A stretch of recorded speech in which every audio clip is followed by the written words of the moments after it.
Olá, pessoal, boa noite. Doutora Rosalie assumindo novamente o Instagram da Débora Brasil para a gente começar mais um episódio do Débora Talks. Esse episódio de hoje, a nossa convidada é a fonoaudióloga Daniele Bonfim.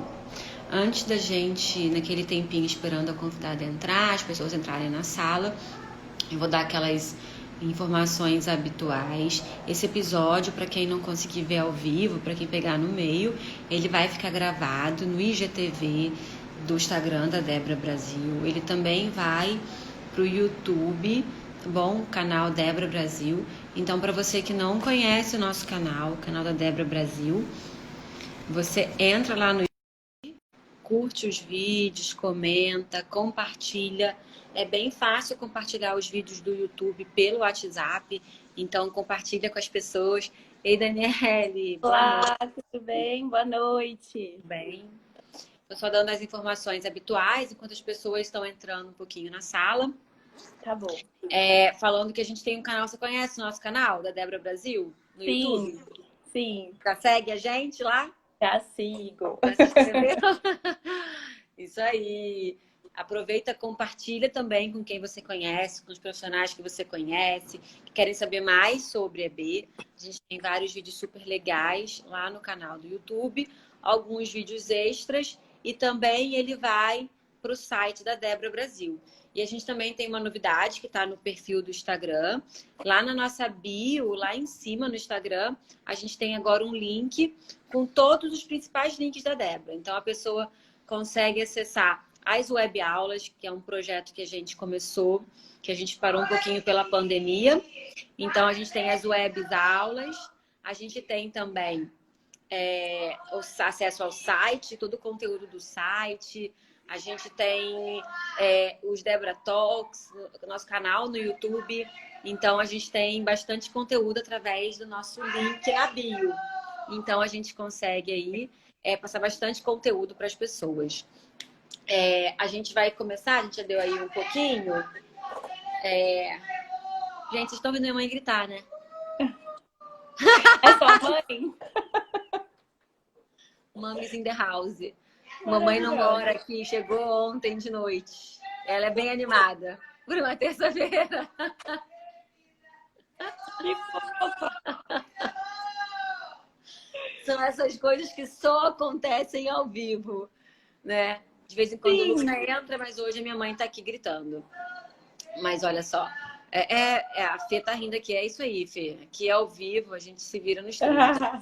Mas, Daniele, vamos começar te apresentando para as pessoas que estão aqui conhecerem você, né? Uhum. Quem que é Daniele Bonfim e, né, como é que a gente chegou até aqui com você.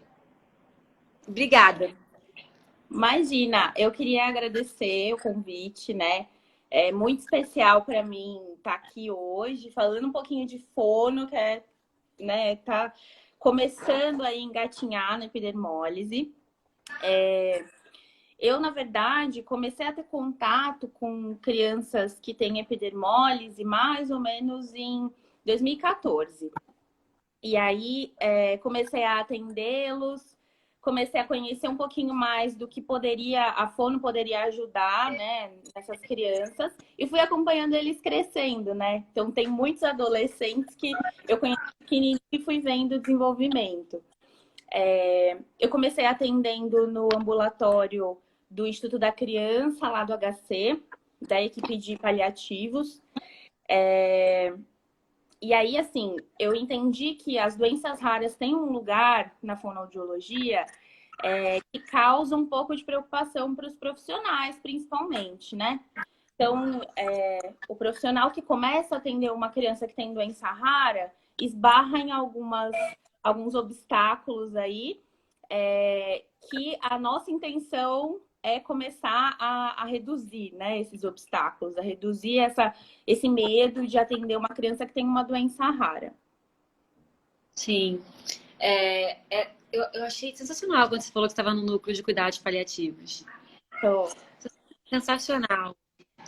As pessoas ainda. A gente fez uma live com a enfermeira Ana Paula Reis para explicar um pouco sobre isso, sobre cuidados paliativos. imaginar que tem uma fono numa equipe de cuidados paliativos, assim, é o suprassumo dos cuidados, assim, é muito legal de imaginar. A gente não, né? A Dani ajudou a gente a fazer um roteirinho, porque, Dani, assim, a fonoaudiologia, pode parecer uma especialidade estranha no primeiro momento, quando você fala assim, uai, o que a fonoaudiologia faz e como é que ela pode ajudar o meu filho com EB? Sim. Na verdade, quando a gente começa a falar de fono, a gente pensa em duas funções básicas, né? Então, na verdade, três: falar, ouvir e comer, né? Então, a fono está aí envolvida nesses cuidados. O que a gente começa a pensar? A criança que tem epidermólise vai tendo algumas alterações, né? Nesse tempo que eu fiquei no ambulatório, principalmente, eu fui percebendo que são alterações que passam por outras especialidades. Então, por exemplo, a criança com epidermólise tem uma dificuldade em abertura de boca, né? Então, isso passa pelo dentista, isso passa pela nutricionista, que vai se preocupar com a parte da alimentação dela. Mas ninguém trabalha isso efetivamente, o músculo, a abertura, ninguém mede, né? Porque isso é um papel da fono, né? Então, trabalhar a musculatura orofacial é um papel da fono.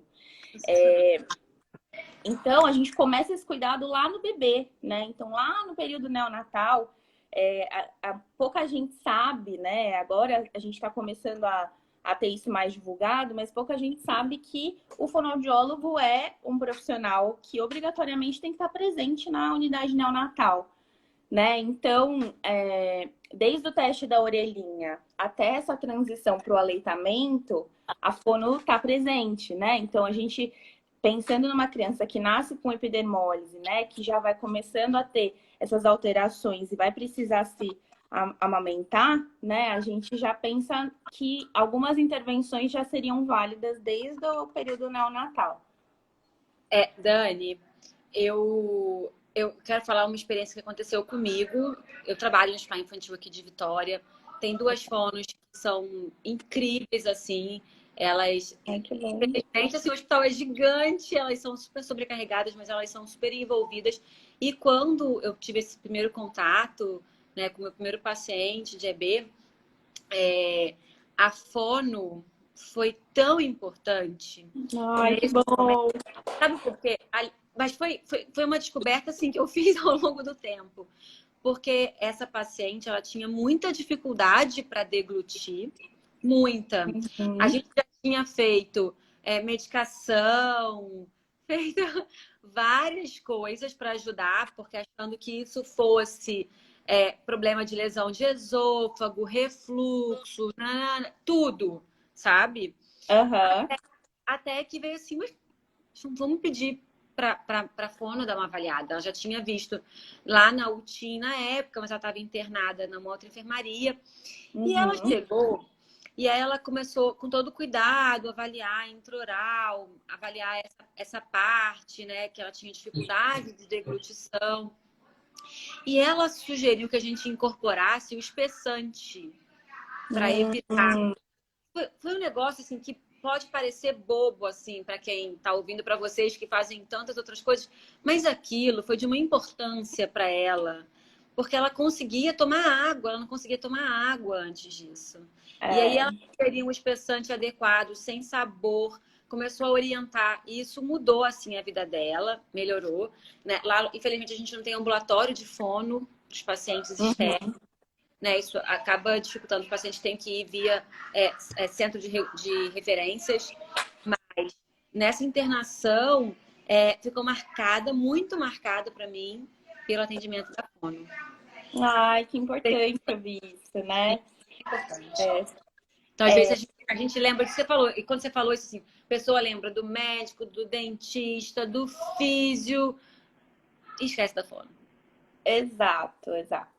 E assim, essas alterações que a gente vê no bebê que tem epidermólise são alterações que podem estar em outras crianças também, né? Então, a criança com epidermólise, além desse risco maior de ter lesão na hora de mamar, né? De poder ter dificuldade por conta das bolhas, né? Por conta das lesões intraorais e extraorais, outras crianças que têm alguma comorbidade, então que sejam prematurinhas, que tiveram algum outro tipo de alteração, também acabam tendo essa necessidade de receber uma assistência para introduzir função oral, né? Então, eu fico pensando, né, nessa história que você contou, era uma criança que talvez evoluísse para uma via alternativa, para uma sondinha, né? Se não se alimentasse pela boca. E aí eu acho que a gente entra num lugar de pensar que além dela conseguir comer pela boca, ela tem que conseguir comer aquilo que ela gosta, né? Então, ela tem que conseguir experimentar texturas diferentes, sabores diferentes, né? E aí, às vezes a gente pensa assim, poxa, mas o critério de alta da UTI é comer pela boca, né? Tá nutrido, comendo, vai para casa. Mas e como vai ser o decorrer, né, o desenvolvimento dessa introdução de alimentos, né? Qual o suporte que essa família tem para isso, né? Acho que isso é muito importante. Super. A gente vai entrar no nosso roteirinho, mas eu queria falar uma outra coisa que aconteceu comigo. Com a fono, assim, você falou de crianças, independente, assim, de ter algum problema. Por exemplo, o meu filho, o Lucas, nasceu normal, não teve nenhum problema. E a gente começou a detectar uma alteração na fala dele. Olha só. E aí a gente avaliou, agora ele acompanha com a fono.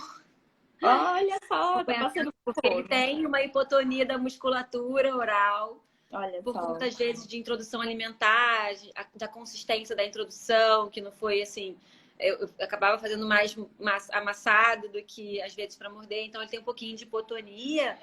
E aí, ele tem ali, ela falou, umas alterações dessa musculatura. E ele acompanha com a fono agora. Olha só. E aí, Então, assim, é acho super que é importante. A importante. gente realmente não lembra disso, sabe? Queria deixar isso bem claro. Eu acho que é importante a gente pensar que, assim, a mãe de uma criança com epidermólise é uma mãe como outra qualquer, né? Então, como qualquer mãe, vai ter esse receio, né? Então, por exemplo... Vamos entrar no primeiro tópico, então. A gente já tá pulando, né? Deixa eu Não, esperar vamos um botar momento. então. Não, você falou do receio, vamos entrar no primeiro. Aleitamento. Aleitamento. Então, vamos pensar lá que nasceu uma criança que já teve o diagnóstico de epidermólise, né? Ou que a gente vê que tá com essas alterações, então que forma bolha muito fácil na hora que tá mamando. Primeiro mito, a gente ouve falar, bom, se ela tem essa chance de criar bolha, de lesionar, de ter uma dificuldade, peito nem pensar, porque peito é maior, um esforço maior do que a mamadeira. Mentira, né? Assim, é um esforço maior, mas não quer dizer que com alguns ajustes a gente não consiga introduzir, né? Então, o primeiro pensamento. Isso. Primeiro. Exato. Então, você pensa, a ideia da epidermólise é que todas as estruturas que têm um atrito constante, né? Então, estruturas que estejam em contato, seja intraoral, seja extra, vão aumentando essa chance de ter algum tipo de lesão. E aí, quando a gente pensa, o que o bebê precisa para começar a sugar? Contato entre pressão intraoral, contato entre a língua e o céu da boca e as outras estruturas. Então, assim, a chance de criar bolha na pontinha da língua, por exemplo, é muito grande, né? Então, acho que aí a gente começa pensando assim. É claro que se a gente entrar nessa parte de atuação da fono, a gente vai ter um montão de coisa para contar nesse período neonatal. Mas o que eu vejo de diferente que dá para a gente fazer com as crianças com epidermólise que funcionou principalmente lubrificação de bico. Então, a gente sempre pensando junto com o médico, com a enfermeira, em ideias que a gente possa ter para lubrificar. Então, para esse contato, esse atrito que a criança vai ter do lábio com o seio, ou dentro da boquinha mesmo, ser um pouco reduzido, né? Então, para esse atrito não causar uma lesão tão fácil. E aí, se a gente perceber, bom, a mãe não conseguiu amamentar, realmente a gente sabe que a criança teve dificuldade, a gente vai ter que passar para um outro utensílio, a gente pode pensar em ajustar esse utensílio também para facilitar a extração do bico. Então, o que é difícil para o bebê que cria bolhas muito fácil? é difícil fazer a pressão e extrair do bico, seja da mamadeira ou do peito, a quantidade de leite que ele precisa, né? Então, a gente pensa em criar estratégias para facilitar isso.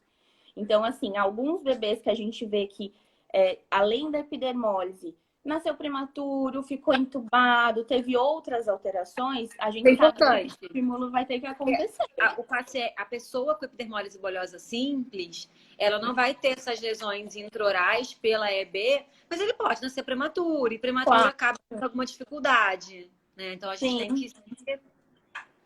exato. Então, assim, a gente acaba pensando nessas estratégias. Então, alguns deles a gente usa alguns tipos de bico um pouquinho diferentes, mais alongados, né? Ou com um material menos rígido, para que na hora que o bebê começa a sugar, a gente reduz esse atrito, né? Às vezes a gente precisa... Aquela questão de aumentar o buraco do bico. Tá. Isso é bom em alguns casos, mas eu acho que a gente deve usar isso com cautela, porque quando a gente aumenta o bico, a gente está facilitando com que ele extraia, né, o leite, então que ele consiga ingerir a quantidade sem fazer tanto esforço, mas a gente está aumentando o fluxo de leite que cai na boca. Então, a gente pode fazer com que esse bebê tenha um risco um pouquinho maior de talvez ter uma broncoaspiração, né, de coordenar ali as funções. Então, como o bebê está aprendendo tudo, respirar, engolir, tudo, sugar, tudo ao mesmo tempo, às vezes o fato da gente facilitar demais também vai atrapalhar um pouco, né? Ele vai extrair mais fácil, mas vai ficar um montão de leite parado na boca. Pode ser que ele não dê conta de engolir. Então, assim, a gente usa assim. Eu já tive bebês que super resolveu, a gente ajustou o bico, aumentou um pouquinho. Mas aí a gente pode, em contrapartida, já que a gente aumentou a quantidade de leite que cabe na boca, a gente pode engrossar um pouquinho esse leite, para ele não escorrer tão rápido, né?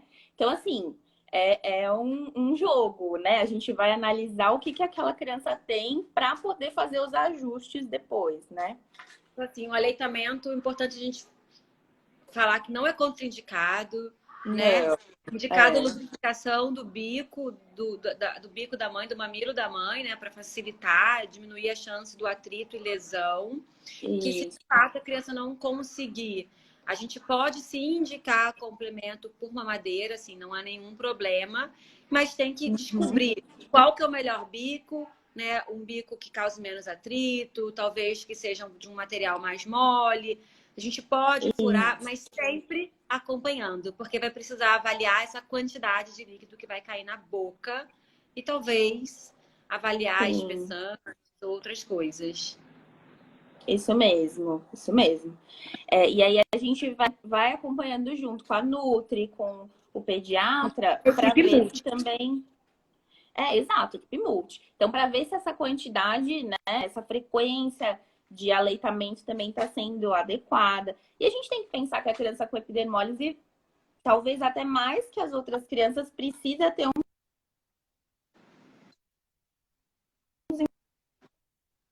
desenvolvimento da musculatura orofacial. Tira esse primeiro estímulo tão importante que é o aleitamento. Sim. Gente, aqui deu um pico de internet aqui no meu. Será que ela caiu? Ah, tá aí. É que às vezes dá um pico de internet. Terça-feira tem muita gente na live. Tá me ouvindo, Verdade. Dani?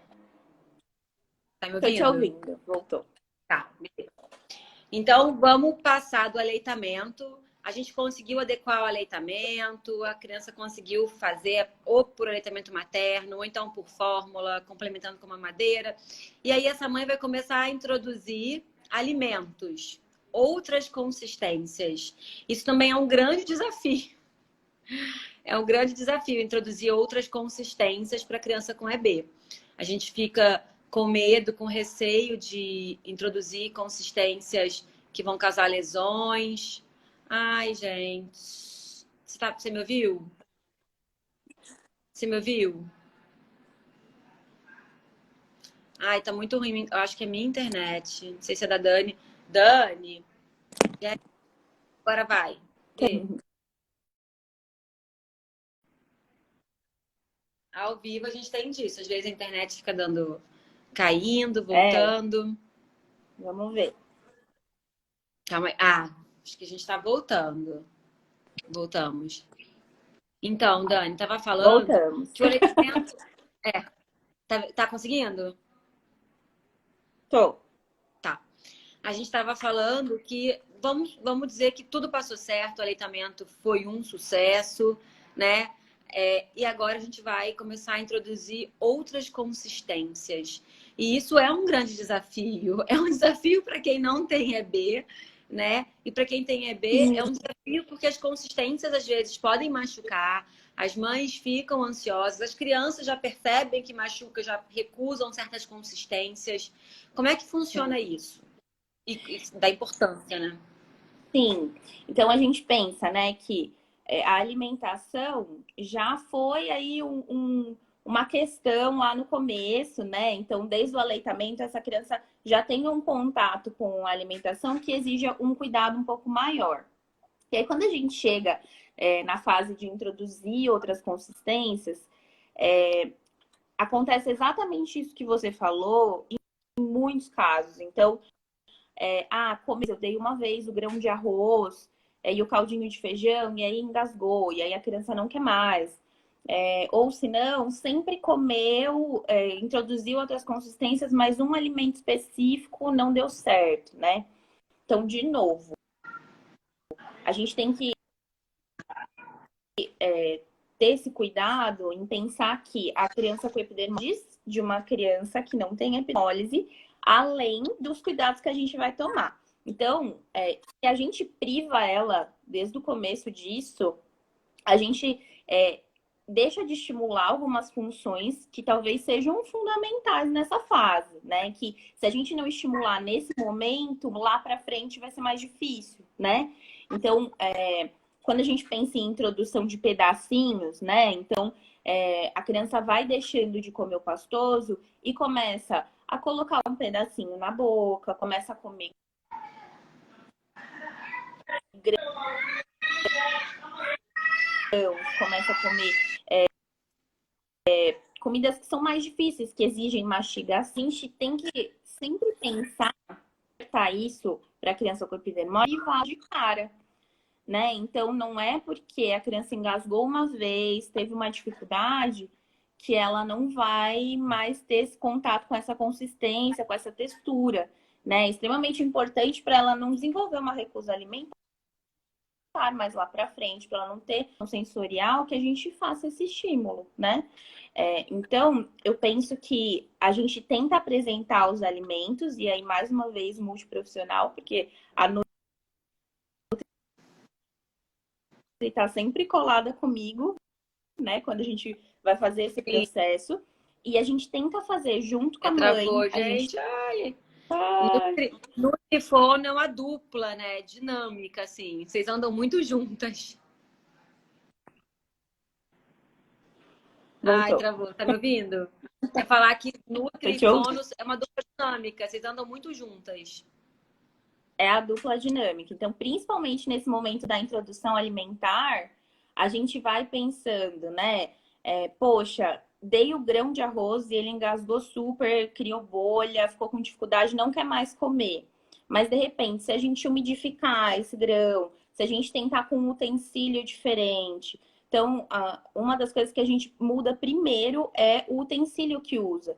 Então, poxa, às vezes não é difícil comer o grão. Às vezes é difícil usar a colher de metal, que é a colher que a gente tem em casa, né? Então, às vezes é difícil tomar no copo porque a borda machuca o cantinho da boca, mas se for um copo de silicone, um copo plástico, machuca um pouquinho menos, né? Então a gente vai fazendo esses ajustes. Geralmente Nutrifono estão coladas nesse momento para tentar proporcionar isso, né? E esses erros são tão comuns. Eu escutando você falar, eu hoje sei o quanto eu fiz errado. Ah, é. É natural. Sim, a gente querer que a criança coma como a gente, Não, né? o bom é que mãe sempre erra tentando acertar, então tá tudo certo. É isso, é isso. Mas se Tem uma tivesse ajudinho, é um pouco mais fácil. A Ana perguntou aqui uma pergunta super interessante que eu quero colocar que tem a ver com essa Tá. alimentação. Tanto ela quanto o Rodrigo Landim falaram: meu filho guarda comida na boca. Será que é Tá. medo de engolir? Isso tanto a Joyce quanto a Ana perguntaram isso. Falaram que que a Júlia também faz, a Júlia e o Theo. Você acha que isso pode ser alguma Uhum. alteração? Tá. Isso de guardar. Ai, travou. Você tá no Wi-Fi aí, Dani? Tô.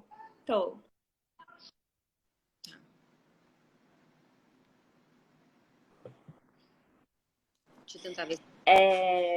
Isso mesmo, assim, o fato da criança. Minha conexão também não tá muito boa hoje, gente. Vamos ver se vai melhorar, Dani. Pausa. Calma aí. Tá travando Pausa, muito. Vê se vai intervalo. embora. Vê se Tá, vai. vamos. Vamos. Guardar Isso de comida na boca. guardar a comida na boca, isso. Pode acontecer por vários motivos, e principalmente nesses momentos em que a transição aconteceu de um jeito meio conturbado. Então, começou a comer, começou a ter dificuldade, e aí a gente deixou só o que era mais fácil, ou começou a comer e ao mesmo tempo começou a cair dente, né? Então, assim, a gente tem aí os processos em que a gente sabe que talvez na epidermólise a gente até atrasa um pouquinho esses processos. Então, até a própria introdução alimentar, a gente espera ter uma arcada dentária mais formadinha, né? Então, por isso que é importante ter esse acompanhamento. O fato da criança guardar o alimento no cantinho da boca pode acontecer por ela ter uma alteração de sensibilidade, então ela não perceber que ficou um pouco lá, engoliu e não percebeu que ficou.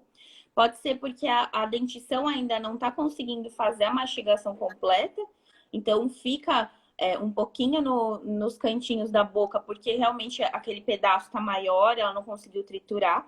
Mas eu acho que principalmente, assim, a maior parte dos casos pode ser por conta da mobilidade de língua, que é muito restrita, né, nas crianças com epidermólise. Então, pensa só, quando a gente vai mastigar alguma coisa e engolir, a língua é responsável por jogar de um lado para o outro, para a gente mastigar dos dois lados, e propulsionar o alimento lá para trás. Então, para a gente conseguir engolir esse Trava essa parte. alimento. Se a criança não consegue fazer esse movimento completo da língua, Essa parte é tão legal que a gente ia falar sobre funções orais. Ai, Dani, ó, essa parte estava tão legal porque a gente ia falar sobre funções. A gente estava entrando em funções orais, praticamente. Estava falando da importância da língua nesse processo. a gente faz de novo. Estava Voltou? falando da língua, desse processo de mastigação e da importância da língua fazer a propulsão do alimento para trás. E que às vezes essas crianças têm Isso, hipotonia. exato.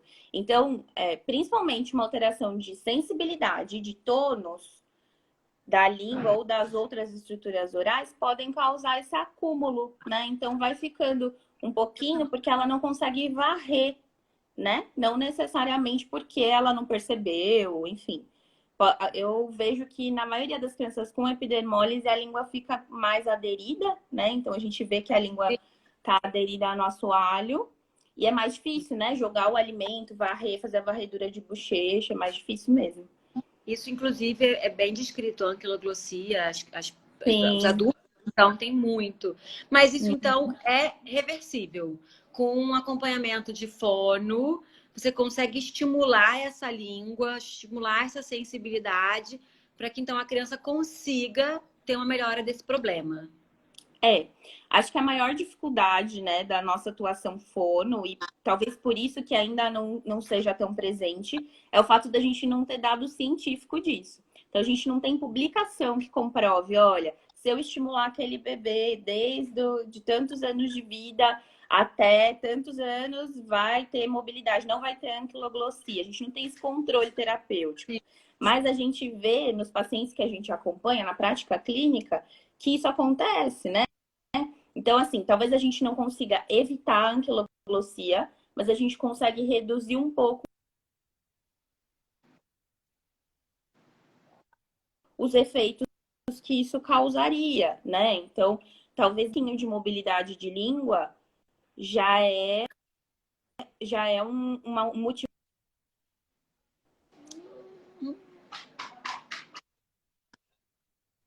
Tá travando. Sim, mas ganhar mobilidade de língua é super importante. Então, fica aí Ana e Joyce avaliar principalmente isso, sensibilidade, hipotonia de língua, tá bom? E também, claro, tem sempre a parte bem, bem pessoal, né? Às vezes a introdução foi isso que a Dani falou, foi uma introdução difícil, a criança criou um certo trauma com essa parte do alimento, porque ela associa a dor, a ferida, a doer, então não é algo que seja agradável para ela e ela acaba, então, já tem uma hipotonia, já tem uma sensibilidade baixa, vai juntando vários problemas, Dani, vai acabando ocasionando isso. Eu queria falar, a gente vai voltar para um outro tópico, deixa a função oral aí. Porque uma outra coisa que é muito típica e que é pouco falada, eu achei super interessante estar aqui, é a alteração vocal. Sim, sim. Inclusive, pouco descrita na literatura, né? Então, acho que a gente teve o primeiro insight, assim, de que talvez a gente precisasse olhar com atenção para isso quando a gente teve um paciente que estava no momento da muda vocal, então era um adolescente, e a gente percebeu que, assim, além dos ajustes hormonais, ele tinha algumas alterações, então ele tinha algumas características de alteração vocal que a gente percebia que eram comuns a outros adolescentes que também tinham epidermólise, que também frequentavam um ambulatório. Então, a gente começa a perceber, obviamente, a gente teria que fazer um exame objetivo, né, para perceber se realmente tem uma bolha lá.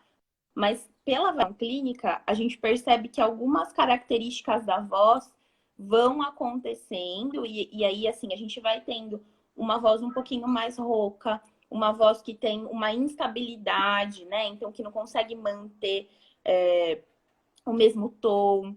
Então, essas alterações, principalmente, a gente começou a perceber na prática clínica, porque, assim, até hoje não achei um artigo efetivo que avalie essa parte objetiva da voz, sabe?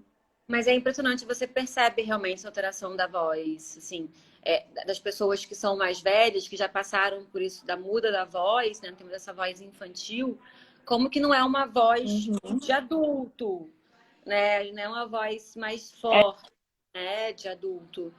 Né? Fica sempre com uma voz mais infantil, mesmo depois de mais idade. Isso aí é bem perceptível, assim, na prática clínica. Gente, hoje deve estar tendo tanta live. Estava falando que é impressionante porque, assim, Ai, deve... que a gente consegue perceber que alguns adultos com EB acabam tendo uma voz mais infantil mesmo. Não tem, assim, uma potência de voz, né? Deve ter. Uhum, é isso mesmo.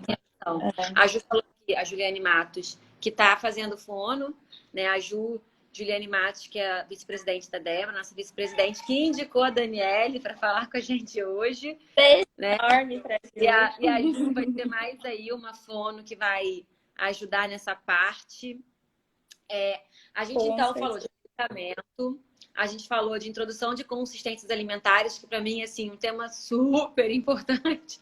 Até nessa hora, a Ana Paula Caio, que colocou aqui que é a nutricionista da Débora, voluntária, botou aqui, parabéns, Daniele. Ótimas informações. Muito obrigada. Que bom, obrigada. E assim, Nutrifono, ó, dupla dinâmica. A gente verdade. botou das alterações vocais e a gente volta um pouquinho para as funções orais, que é super importante. A gente colocou aí sobre a mobilidade da língua, que pode ser, a gente usou isso como exemplo de um problema real da Ana e da Joyce, que elas relataram, né? Mas eu queria que você falasse um pouquinho mais sobre a importância dessas funções orais, que não é só a língua, é todo um complexo mastigatório de músculo, né? A língua que é um músculo e tudo isso que você precisa ter, né, como uma orquestra, para que a pessoa possa mastigar, triturar o alimento, engolir esse alimento, porque a digestão começa na boca, né? Gravada, hein? Ai, travou.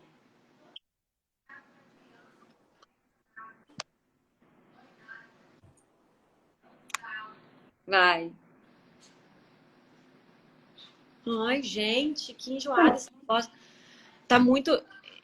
Eu tô aqui no Wi-Fi, Dani. Não sei se é porque tá muito carregado. Não sei se tá muito carregado aí. Estamos voltando, acho que voltamos. Tava falando pra gente conversar um pouquinho sobre essa função oral e da importância que é, porque assim, a digestão começa na boca. Isso mesmo. E assim, também tem aqueles casos, né? Acho que é legal a gente pensar um pouquinho nisso.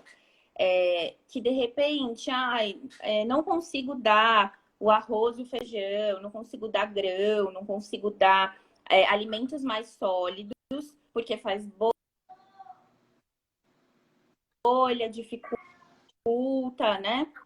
Mas aí você vai conversar com a criança come um salgadinho tranquilamente, uma bolacha tranquilamente. E tem a mesma consistência se a gente for pensar, é um alimento sólido, né? Então, acho que às vezes um pouco Dani, tenta colocar no 4, tenta colocar no 4, né? Dani, E aí tenta assim, colocar no 4G. de repente, puxa a sua tela no telefone, vê se você consegue tirar do Wi-Fi e colocar no 4G. A Juliane tá tudo preservado ali, para ver se a gente melhora, né? Calma aí, que a gente tá tendo muito. Tá. Vê se você consegue colocar no 4G também, para ver se melhora. Às vezes é o Wi-Fi que tá. Foi, será? Você conseguiu colocar no 4G? Colocou? Voltamos? Voltamos. Tá no 4G agora. Tenta. Tá no 4G? Vamos ver se a gente consegue agora, então. E a gente vai tentando das duas formas. Tá. A gente tá falando aí, então, das funções orais. Volta. Da bolacha, a criança come bolacha, come salgadinho, mas não come comida. Isso. Ai, travou de novo. Tá travando direto. Eu também tirei para botar no 4G para ver se melhora o meu também. Tá. Vamos lá. Então, eu acho que a gente tem que ficar atentamente. Voltou? Tá me ouvindo? Voltou. Travou de novo. Ai. E logo nas funções orais. Gente, enquanto a Dani vai voltando, eu vou ler aqui uma coisa que o Fono Costa Júnior colocou aqui, ó. Perfeito. Eu vou ler aqui uma mensagem, ó, enquanto já voltando. Em alguns pacientes, a alteração vocal com aspereza e soprosidade foi um achado que, concomitante à disfagia para líquidos finos, pode sugerir lesão de pregas vocais. E outra coisa, ele botou aqui, Dani, a musa master da EB. E a Elka é uma pessoa com EB. A Elka tá com 43, Elka? Eu tô na dúvida agora. Ela falou que sempre que atende o telefone, pedem para chamar um adulto. Olha só, as alterações vocais. Aí você fala assim, Elka, poxa, muito obrigada pelo elogio. Você agradece falou, pelo elogio. Né? Demais. Né, Vanessa? Não, eu acho que é uma... Talvez a gente possa, né, mais pra frente, mas isso é puro blefe meu. Eu nunca tive essa experiência clínica. Gente, mas acho que talvez mais pra frente a gente possa pensar em algum tipo de intervenção. Dani, calma aí, Dani. Vamos fazer o seguinte, olha só, pessoal. 45, Elka, quase que eu acertei. A gente vai encerrar essa live e vai chamar para a próxima. E calma aí, na próxima a gente vai falar o seguinte, ó, para vocês não perderem a próxima. Funções orais. E nas funções orais, a importância da abertura da boca, né? Porque é um problema super comum. E funcionamento dos órgãos fonoarticulares. Eu tô colando agora, tá, gente? Para higiene oral adequada. Então, ó, Lucas, eu vi que o Lucas Leal entrou, que é o dentista voluntário aqui da Débora. Você volta. Porque era uma dupla, era fono e nutrição, e vai virar um trio. Fono, nutrição e o dentista. Então, vai virar, assim, uma festa. Então, assim, a gente vai derrubar essa pra gente acertar a nossa conexão, tá, Dani? Não, Ana Luísa, a gente vai voltar. Ana Luísa já tá nervosa aqui, a gente vai voltar, Ana. A gente só vai encerrar essa para acertar a conexão e a gente vai voltar para falar sobre funções orais, abertura da boca e depois funcionamento dos órgãos fonoarticulares para uma higiene oral adequada. Super importante. Dani, a gente volta daqui a pouquinho, tá bom? Obrigada.